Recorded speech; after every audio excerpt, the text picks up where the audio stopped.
Merry Meet, Annie here. Welcome to Monday on Pagan Perspective. Monday almost slipped by me. I kind of forgot it was Monday. And we have a very good topic for the week.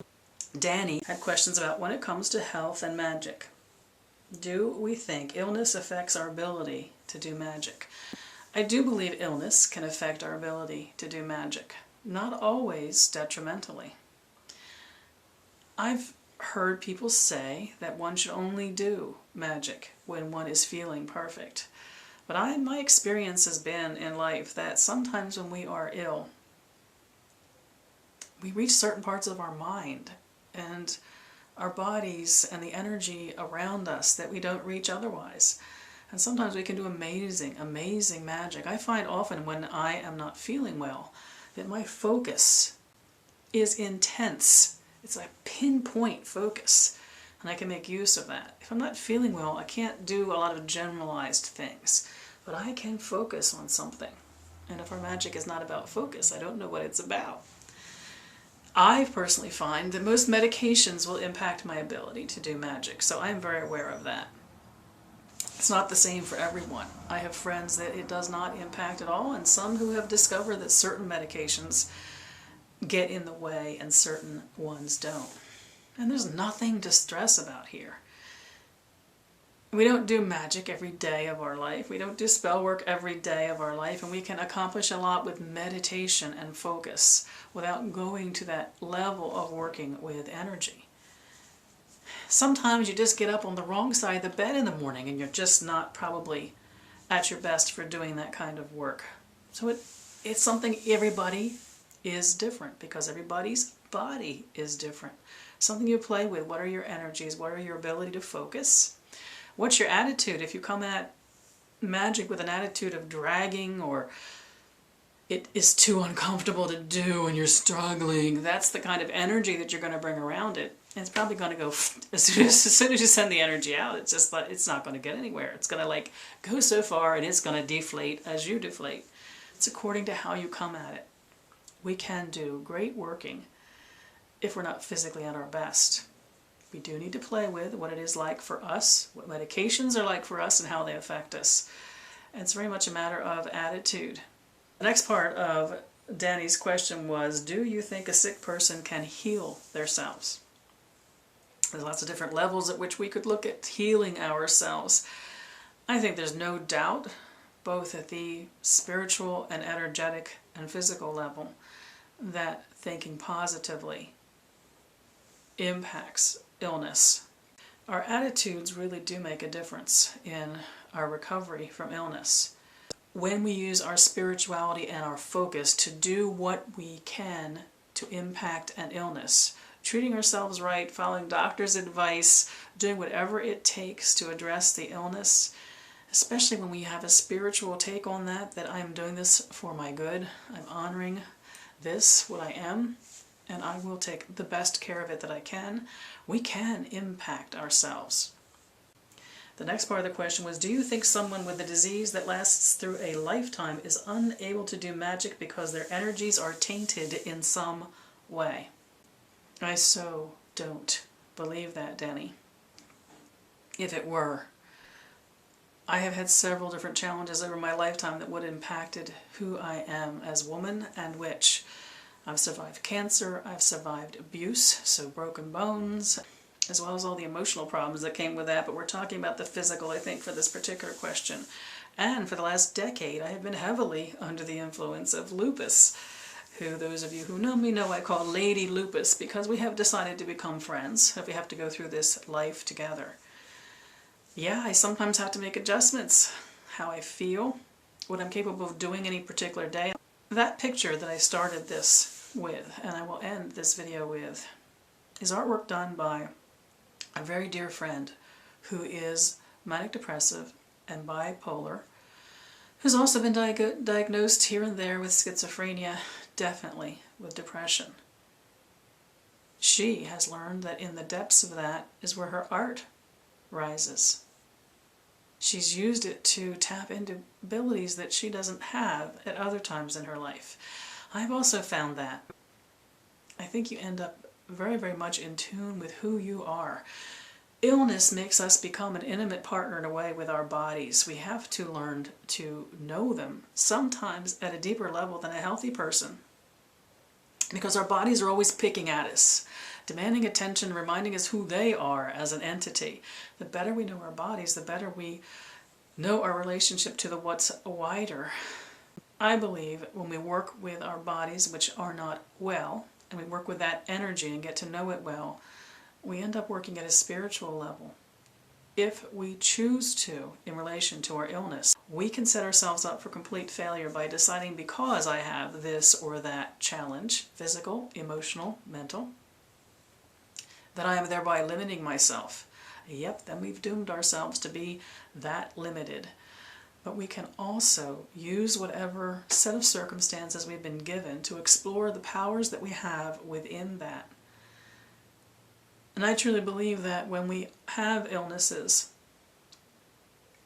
that the first thing is we come to know our bodies intimately, and therefore our abilities intimately.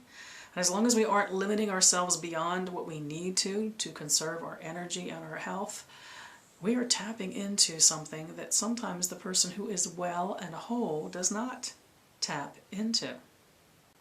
The last part of Danny's question was, do you think it affects a person's energy sent out into the universe? It does, in a positive and a negative way. If one is down on oneself, feeling sorry for oneself, blaming something or someone about one's illness, is not making steps to come to terms to it and include it as the wholeness of who you are, the energy you are sending out to the universe will attract like energy. It's going to attract energy that basically doesn't create anything. It just brings things down. Not necessarily destructive, although in an extreme situation it could be that too. If your attitude about your illness is to explore the depths of your body and your relationship to the illness completely, and to embrace the powers that you do have, you're offering up positive energy that attracts positive and creative energy. The thing is, you own this. It is not about whether you are sick or not, which impacts in a negative way the energy that you attract or that you partner with in doing your work. It is when you decide it's negative, when you have that image of yourself and the challenge that you're facing, you create a vacuum, a hole, an emptiness, and nothing will happen within that. It doesn't have to be that way, no matter how serious your challenges are. When you tap into what of you is powerful amongst the challenge or the series of challenges you face, you can do some pretty fantastic working. And what goes out into the universe, to me, I would call it possibility. Because when one, in spite of whatever the set of challenges is, finds one's power and offers it up, my thought is you have tapped into something which is a very pure and powerful essence. Because you've dug for it and you have found it in spite of what you may perceive limits it, or buries it, or even eliminates it altogether. What you attract energy-wise is going to be up to you. What you accomplish in your meditations and prayers and ritual and spell work is going to be up to you. I think I can speak comfortably, having a set of challenges myself, which at times are rather huge. It's what you make of it. I truly believe that. Another viewer, Dirt in the Ground, let us know that they were just recently diagnosed with depression and post-traumatic stress disorder. The question then became how you get out of that spiritual funk while dealing with mental illness. It's not an easy thing to be dealing with the challenges of any form of depression, post-traumatic stress, any mental challenge. I would say that routine, the rhythm of life, the rhythm of the wheel, a ritual of meditation, is something that was a very powerful tool to help me in those times.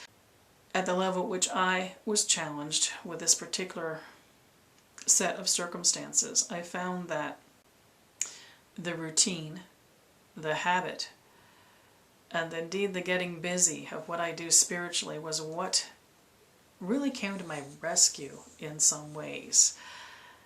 I couldn't sit quietly and meditate. I couldn't even sit quietly and have a conversation with my God and Goddess. But the routine and the busyness and the doing something, the doing of my religion, was quite the lifesaver for me. There were occasionally times when maybe I felt I was doing it a little bit by rote, but by making myself do it, it carried me away until I was surrounded by an energy, perhaps of my creation, perhaps that was called to me, that lifted me up and moved me to a place much better than what I was at that point experiencing in my physical life.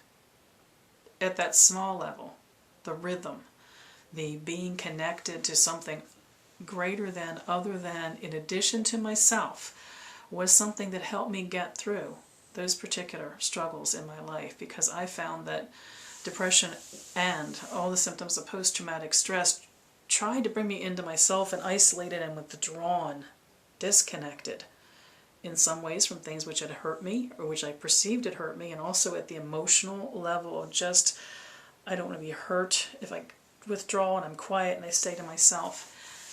And my religion doesn't let me do that. It's a religion of community, a religion of opening up to what's out there beyond me.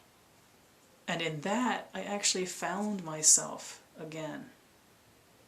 As without, so within. And that settled me down and brought me great peace and helped me get through those times.